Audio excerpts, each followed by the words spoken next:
So we know that we still need to do far more to prevent mass atrocities like genocide, crimes against humanity, and war crimes, because unfortunately they do continue to be committed in countries around the world. Crimes like sexual violence, the use of child soldiers, and torture have been committed in every region around the world throughout history, and they still continue to be committed today. So unfortunately, we continue to have mass atrocities being committed around the world. There's torture, sexual violence, the use of child soldiers. These kinds of atrocities have been committed throughout history and continue to be committed today. We have had for decades international laws and covenants that prohibit them, but the problem is that we have not had enforcement mechanisms until very recently. The opportunities for trying to enforce these international laws were primarily state-to-state actions. So you had the possibility of sanctions, of having somebody expelled from an international body, for example, and yet those mechanisms are fairly weak. We did not have the opportunity that we do now for personal accountability, and including criminal accountability. So in the last 15 or 20 years, things have started to change. We have a new international criminal court that's operating in The Hague, and that is exactly its function, to hold individuals accountable for genocide, crimes against humanity, and torture.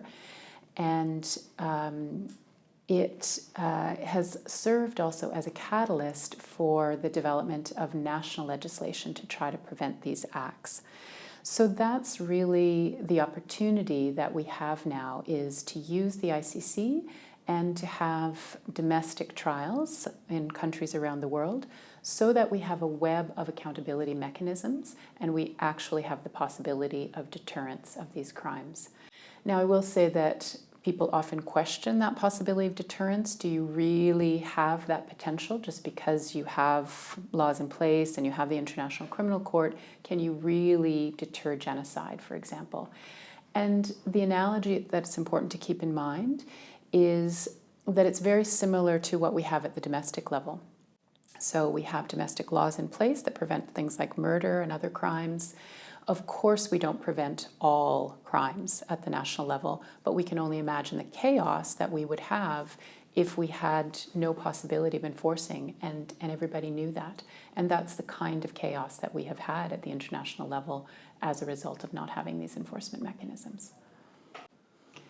So there is still significant work that we need to do to enforce the international justice system. We have the ICC that's been operating in The Hague since 2003, and it exists in large part because we had very strong, coordinated, effective advocacy on the part of civil society organizations, and we had a group of like-minded countries, including Canada, that took a strong leadership role in that process. The court now exists, but there are limits on its budget, on its jurisdiction, and other challenges that it has been facing, and criticisms in its first decade or more of operations. So we continue to need to strengthen the ICC as a cornerstone of international justice. At the same time, we need to do far more at the national level.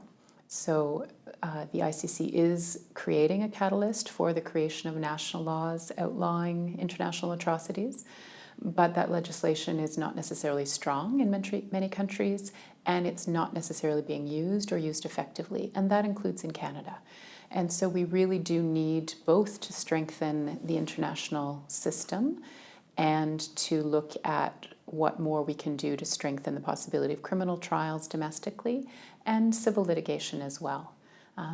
There really needs to be a network of opportunities and options for redress.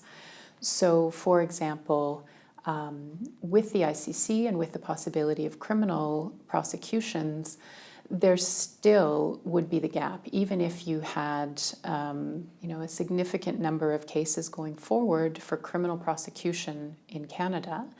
We have at least 2,000 alleged war criminals in Canada, and we would never have the budget to prosecute all of them. And so we need also things like the opportunity for civil redress, which just means a lawyer going to court, helping someone who is a victim of international crimes to seek redress against the governments and the individuals who perhaps tortured them. We have a lot of barriers to that. So, for example, in Canada, there is state immunity legislation that allows foreign governments to essentially say that they're exempt from being brought to civil trial. And yet victims feel that it's not necessary that it be a criminal prosecution necessarily, although that's ideal. They simply want their day in court. They want a court of law to have made a proclamation that what they experienced should not have happened. And they want that opportunity to try to prevent that from happening to other people. So we need really this kind of variety of options for civil litigation and criminal trial. And barring the possibility of that kind of case going to court, we also can bring complaints to international human rights bodies, and we need to continue to have those bodies strengthened and to have the political commitment that these kinds of cases will be raised and will be taken seriously so that people can feel that sense of redress in response to their abuse. The principle of universal jurisdiction provides that you don't necessarily have to have a jurisdictional connection to the place where the cases are going to be heard. So the crimes don't necessarily have to have been committed on the territory of that country or by the nationals of that country. But it's a principle that tries to capture the spirit that we are all affected by mass atrocities in our globalized world. So, for example, in Canada, we have more than 1 million people who have been victims of war trauma and torture. The global statistics are about 30% of all immigrants and refugees, but of course those statistics are higher for people coming from certain countries and regions of the world. We are all affected when we actually get it right to be able to try to prevent mass atrocities, including through justice. And so the idea behind universal jurisdiction is to say that we are globally affected and we can globally be part of the solution, including bringing cases in Canada, for example, for situations that occurred elsewhere in the world.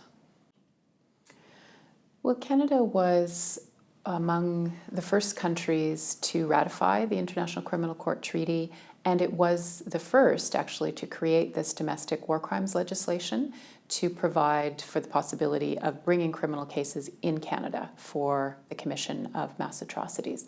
So that was all extremely positive. It set a very important example globally. And Canada also has a very interesting model for being able to bring those cases forward and use that legislation, a very good model of intergovernmental cooperation, and that is looked at and replicated in other countries. What civil society organizations have been extremely disappointed about is that in the 16 years since we've had this new war crimes legislation, it has been used twice, and only once resulting in a conviction for war crimes, crimes against humanity, genocide. Both of those cases that have been brought using the legislation have been related to the situation in Rwanda. And what is challenging and disappointing is that we are missing the possibility of sending this clear message that there will actually be accountability when people commit mass atrocities and then end up in Canada. And we miss the opportunity to send a message to survivors who are here that they are coming to a place where they will feel safe and will not have to face their torturers or other abusers on the street in Toronto or Montreal. So our strong overemphasis on using the immigration system in Canada and simply deporting alleged war criminals from Canada or trying to prevent them from entering Canada without considering again the role that we can play as part of the international justice movement is really not living up to the expectations that the global community has had as to what Canada would do. So right now we have very significant barriers to being able to try foreign governments and their officials in Canadian courts. Even if a Canadian citizen travels overseas, is doing some work, for example, in another country, and is detained and tortured, right now, if we want then to have the possibility of bringing a claim in court against a Canadian citizen's torturer, the Canadian government will end up on the side of the courtroom with that torturing government, trying to defend against the Canadian citizen's claim. And that's because we have in place state immunity legislation that effectively says that it's not possible to sue foreign governments in Canada except for a few things. So if they violate some kind of a commercial contract, they can be sued, or if they cause some harm in Canada, they can be sued. But the kind of scenario I was talking about where a Canadian travels overseas and is tortured does not, at this point, provide any right to a remedy, and in fact results in Canada expending resources to defend state immunity and therefore prevent that claim. So we need a new exception to that state immunity legislation to say that it was not intended to prevent foreign governments from being sued for serious international human rights abuses like torture. We have tried to do that. A case along those lines has gone to the Supreme Court, and the Supreme Court made clear that it needs Parliament to enact that kind of new exception to the state immunity legislation. So that's one of the things that we very much need to see in Canada in order to provide that possibility of redress to more Canadian citizens. The Canadian Centre for International Justice works on these kinds of cases where people come to us as survivors of torture, war trauma, and other serious international human rights abuses. We seek redress with their involvement. So if they would like to pursue the possibility of a criminal prosecution, civil litigation, or a complaint to an international human rights body, we work with them and we work with our international partners to try to determine what the best opportunity for redress would be. At times there is no possibility for that kind of legal redress or even for a complaint to a human rights mechanism, and then we try to provide a platform for them to speak about their experiences and do other things that give them an outlet. But first we look at all the possibilities for redress for them. And we do it with both of the goals in mind that we've been talking about. One is to try to contribute to this system of international justice, to recognize that Canada does have both alleged perpetrators and victims within its borders, and we need to play a strong role in the international justice movement. The other perspective is in terms of what we can do and offer to the people who come to us. So very often this is something that people are looking for as part of their healing process. And it isn't for them almost ever motivated by just what it means for them personally, but it's an opportunity for them to contribute to trying to prevent the same kinds of abuses from happening to other people. And so again, they believe in that possibility that justice means prevention, and they want to play a role in that. So I'm Jayne Stoyles. I'm the Executive Director of the Canadian Centre for International Justice. I am the founding Executive Director, and prior to this role with CCIJ, I was part of the International Criminal Court Coalition operating out of New York. And so we were an organization that started as a couple hundred organizations and grew to a movement of now over 2,000 organizations worldwide, seeking the ratification of the ICC treaty so that the court could be established, and also seeking to ensure that as the details were being negotiated at the UN, that it would be a strong, effective international body.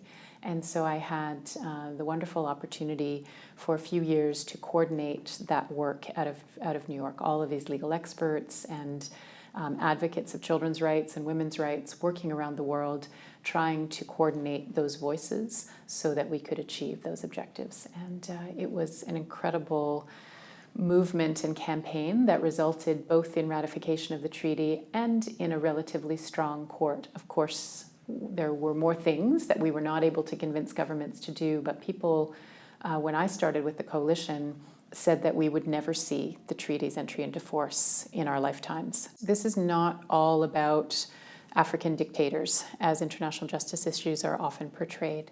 This is also about the involvement of corporations, in particular from extractive industries, but not only, in abuses related to their overseas operations. And Canadians are often shocked to know how widespread some of those allegations are of complicity in international human rights abuses. So one of the things that our centre does is to investigate some of those cases and complaints and to bring those cases to court. So we have one right now, for example, that relates to the shooting of peaceful protesters outside of a Canadian mine in Guatemala, and another related to the use of forced labor and torture related to that amounts to crimes against humanity, as we're claiming, in Eritrea, again, a Canadian corporation. And so that's another important piece of the puzzle. We have had, again, international standards preventing and banning these kinds of acts, but there has been relatively little enforcement. And so we really feel that for those corporations against whom there are these kinds of complaints, that it's really important that some of those cases go to court to send a strong message that that cannot be part of what they do in order to get and maintain access when they want to work overseas. Well, I think it's important to recognize that just because we have an international criminal court operating in The Hague, that the work is not done. It's easy for people to think, there is such a court now, it can try individuals for international atrocities, and that we can simply allow it to do its work. We need to really make sure that we're always recognizing the limitations of an international institution, as important as its role is, and ensuring that we really are doing the work country by country. So that is critically important, and we still have a long way to go in Canada for this. When I came back to Canada, I was very excited to learn that there was a movement to create a strong network of people interested in international justice issues and to work on this from a Canadian perspective. And that is what led to the establishment of CCIJ.